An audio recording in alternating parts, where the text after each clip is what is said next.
Sa mga oras po ito, nasa linya po ng ating komunikasyon si Attorney Virgilio Garcia, isang retired general po at AFP Reserve Force at AFP Direct Commission si Class 82. Attorney, magandang umaga po sa inyo. Jade at Almar po ang inyong makakasama. Maraming salamat po sa inyong oras. Magandang umaga, Jade and Admar. Magandang umaga sa inyong mga taga-subaybay dito sa Pilipinas at sa ibang bansa. Balita ko, sikat na sikat yung programa nyo sa New York. So, magandang umaga sa mga New Yorker fans nyo.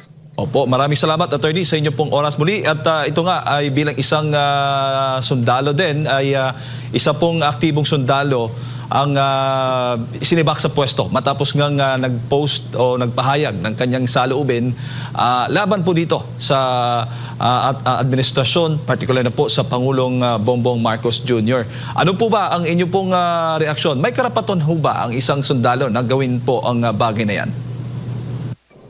Ating po sundalo, ang ating mga personnel na naka-uniforme ay nananatiling mga Filipino. Kaya sila ay covered ng ating constitution. Meron silang constitutional rights, hindi po yan nawala. Yung pagpapahayag ng sariling opinion, covered po yan ng ating saligang batas. Yung po ating halimbawa, hindi po kasi kahit na po yung ganito, kahit na po sabihin natin ang ating organisasyon, yung tinatawag na sui generis, yung po ating mga personnel ay nananatiling may karapatan sa ating saligang batas. At ang yung mga karapatan na yan ay patuloy na pinagtitibay at patuloy na iginagalang ng ating pamahalaan, ng ating republika. Opo, Attorney. Alin po o ano po, saan po batay na provision ang sinasabi po ninyo, Attorney, na maaari pong magpahayag isang sundalo laban po sa anumang nakikita po niya sa pamahalaan? Yung freedom of speech, freedom of expression, that's a constitutional right. Nasa Bill of Rights natin yon, na ang bawat mamamayan ay may karapatan na maghayag ng kanyang saloobin. Kahit saan, kahit kailan, yan ay pinoprotektahan ng ating saligang batas. Opo. Sa tingin po ninyo, reasonable po ba yung ginawa o hakbang na ginawa ng pamahalaan na sibakin itong, particular na po ng AFP, na sibakin po itong aktibong sundalo? Sa side po ng ating sandatahang lakas ng Pilipinas, ito po ay part ng standard standing operating procedure, no? Ay po talaga ay ganyan ang patakaran na pagka merong question, ikaw ay i-relieve habang ikaw ay iniimbestigahan sa iyong pwesto. Sa ganung aspeto po, sa aspeto ng patakaran ng ating sandatahang lakas, yun po ay to be expected ng bawat sundalo. Opo. Ano po yung maaring kakaharapin po ni Colonel Monggao matapos po ang ginawa po niya na ito, Attorney? Iyan ang hindi ko masasagot dahil wala akong alam na siya ay nalabag na batas. Wala akong alam na siya ay merong nalabag na regulasyon ng ating sandatahang lakas ng Pilipinas sa pagpapahayag ng kanyang layang pagpapahayag ng kanyang nararamdaman, ng kanyang sarili niya yun . Yun yung kanyang pakiramdam ngayon na hindi na ako naniniwala na ang ating Pangulo meron pang karapatang mamuno sa atin dahil sa mga kinakaharap niyang problema. Kanyang feeling yun kanyang pakiramdam. Walang masama na ihayag mo yan kahit kanino, privately, lalo na privately. Hindi problema yon. Wala akong nakikitang at saka hindi yan hindi mo yan masasabing he is inciting anyone to sedition or to rebel against the government or the armed forces of the Philippines. Opo. Ano ang magiging... Yes, dagdagan ko lang, hindi mo rin yan masasabi na yung utterance is putting the armed forces of the Philippines in a very inimical situation na papangit ang sandatahang lakas ng Pilipinas dahil sa iyong pahayag. Opo.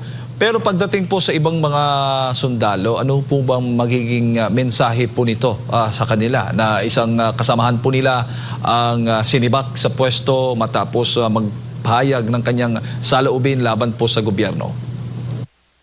Actually, hindi man nila kailangan antayin yung pahayag ni Colonel Mungaw eh. Doon pa lamang sa trust rating ng sabi nga ni Colonel Mungaw, trust rating pa lang ni Mr. Marcos bagsak na. Yung pong negative 3 niya overall at negative 18 sa NCR hindi excluding the uniform personnel. Kasama po doon yung uniform personnel, we cannot exclude them. So doon pa lamang po meron ng indication na hindi na siya popular at wala nang tiwala ang taong bayan sa kanya. We should look at the trust rating as a general, inclusive of the men in uniform. Yan. Opo. So doon pa lang po meron ng indicator na yung ating mga kasundaluhan, kapulisan, mga naka-uniform maaaring wala na ring tiwala sa kay Mr. Marcos. Opo. Bago ko lang ipasa kay partner attorney, papaano po ba mapapanatili ng isang yung balanse po, mapapanatili yung balanse sa pagitan ng karapatan ng isang individual at yung pagdidisiplina o yung institutional na disiplina ng AFP? Yung pong karapatan ng bawat isang tao sa ating saligang batas, wala pong limit yan. Ang limit lamang yan ay pagka nagsimula ka ng mag-encroach o makaapekto sa katulad kahalimbawang karapatan ng iyong kapwa. Okay? Unlimited po ang aking karapatan pero pag yung aking exercise ng aking karapatan naapektuhan na, halimbawa ikaw, that is the limit of my freedom. That is the limit of my expression. Ganon. Kung ako ay makakasira na at ang aking sinasabi ay hindi nakatotohanan at masisira na ang reputasyon ng isang tao, yon ang limit ng aking karapatan sa saligang batas and pumapasok na dun sa aspeto na baka ako'y may panagutan na sa batas. Attorney, magandang umaga, si Admar po ito. Sinasabi po sa Article 2 ng 1987 Constitution, Section 3, the Armed Forces of the Philippines is the protector of the people and the state. Meron po bang paglabag na ginawa ang naturang opisyal dito or nasusunod din niya itong sinasabi na ito ng Constitution? Kasi ang sinasabi niya, ano lang naman, hindi niya siya sumusuporta sa mga ginagawa ng Pangulo po. Ang sinasabi, malinaw din dito na ang armed forces ay hindi naman po taga-protekta lang sa Pangulo, kundi ang protector of the people and the state, attorney. Oo, wala akong nakikitang nilabag yung opisyal na ating pinag-uusapan sa kanyang deklarasyon at hindi rin ako naniniwala na dahil sa kanyang deklarasyon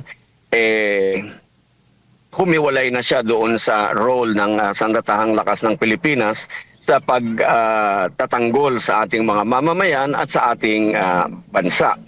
Una-una, yung kanyang declaration, sinimulan niya yon ng kanyang pahayag, ng kanyang patuloy na katapatan sa ating republika at sa Sandatahang Lakas ng Pilipinas. Ang sinasabi lamang niya, very clear, very singular. Wala na akong tiwala, ayoko nang suportahan, hindi ko na kayang suportahan si Mr. Ferdinand Bongbong Marcos Jr. Yun lang po, isang tao lamang yung tinutukoy niya. So he remains loyal to the institution except to one person. Opo. And ang sinasabi pong iimbestigahan, sa tingin niyo po needed pa ba imbestigahan or ano kaya ang susuriin na sa kanya considering malinaw naman iniimbestigahan ba siya dahil sa tangka na destabilisasyon? Attorney, needed pa ba ng investigasyon dito? Opo, kailangan pong klaruhin, kailangan po siyang dumaan sa pagsisiyasat upang maliwanagan lahat ng anggulo kung siya ay merong nalabag o wala. Kung po yun, part of due process para sa kanya bago po magpasiya. Pero wala po ako nakikitang destabilisasyon doon sa kanyang pananalita, yung kanyang pahayag dahil bagkus, dapat po ito yung indicator para sa kanila. How widespread is this? Dahil tahimik eh. Tahimik sila, hindi sila pwedeng magsalita, hindi sila pwedeng, kasi sabi, non-partisan, hindi pwede. Yung, yung bang sinabi nung opisyal na yun, nangangahulugan na siya partisan, sinasabi lamang niya, wala na akong tiwala kay Mr. Bongbong Marcos. Hindi naman siya nagiging partisan by that declaration because wala naman siyang sinabing magmula ngayon ako ay sa kabilang panig na. Ang sinabi lang niya, being an officer of the Armed Forces of the Philippines, I can no longer support Mr. Bongbong Marcos.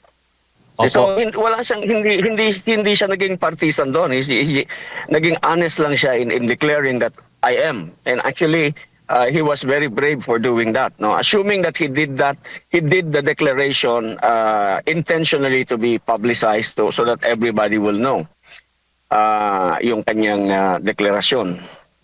Pero dapat po siyang dumaan sa investigasyon para malinaw kasi kailangan din po nating mag-maintain ng discipline sa loob ng organisasyon para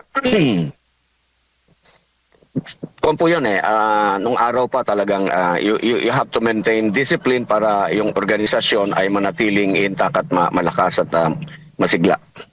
Opo, attorney, dito naman po sa usapin ng chain of command, may nilabag po ba siya dito considering ang Pangulo, ang Commander-in-Chief? Alam mo, isa yan sa gusto ko sanang i-research. I want to write something about the concept of chain of command. Yung kasing konsepto ng chain of command, no? Yan on the premise, on the assumption that everything is regular, everything is okay, no? Ang question ko diyan is what happens if yung chain, dun sa chain nandun yung problema. So masasabi mo pa ba na, 'di ba? You still have a chain. Because that chain is as strong only as the weakest link. Papanong kaya kami chain of command dahil meron kang hinaharap na kalaban, susunod ka ng order dito sa chain na itong panggagalingan ng iyong authority sa iyong mga gagawain. Paano kung nandyan sa itaas ang problema at nandyan sa itaas ang kailangang harapin?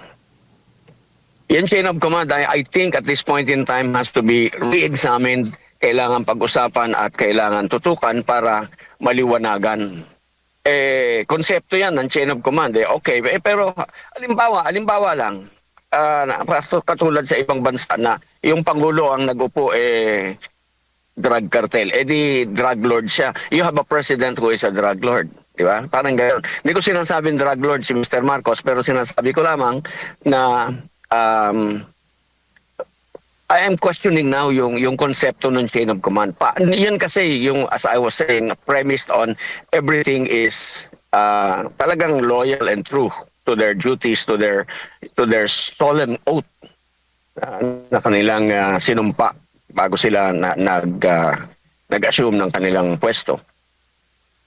Opo, bilang isang attorney. To answer your question, I do not think he violated that. Because yung sabi ko nga, it is an expression, a personal expression na sinabi niya, hindi ko na suportahan yun ang totoo He does not believe in Mr. Marcos anymore. So, ano magagawa natin doon? Karapatan niya yun But he cannot do, while in uniform, he cannot do anything, he cannot put that into action by violating laws and regulations. Yun yung limit ng kanyang declaration. Hindi siya pwede mula class. Opo. Attorney, sinasabi po na pag ikaw ay belong sa militar o sundalo, dapat ikaw po ay apolitical o neutral ka o di kaya ay wala kang pinapanigan o non-partisan.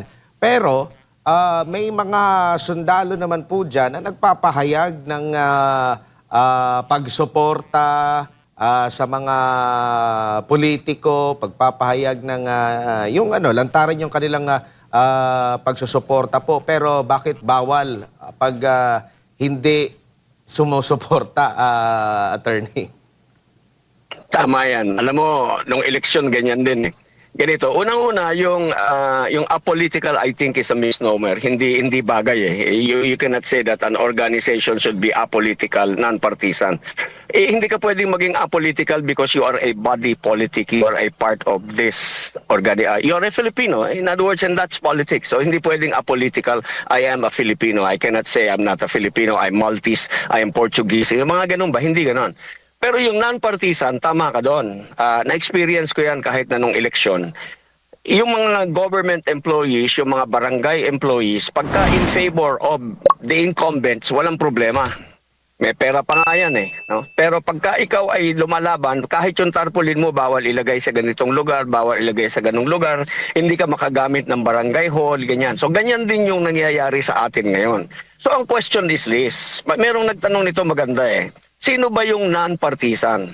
Yung bang naghayag ng kanyang malayang damdamin na sinasabi niyang ayoko na, hindi ko na kaya, o yung nananahimik pero nananatiling nakapanig? Sino ba ang non-partisan?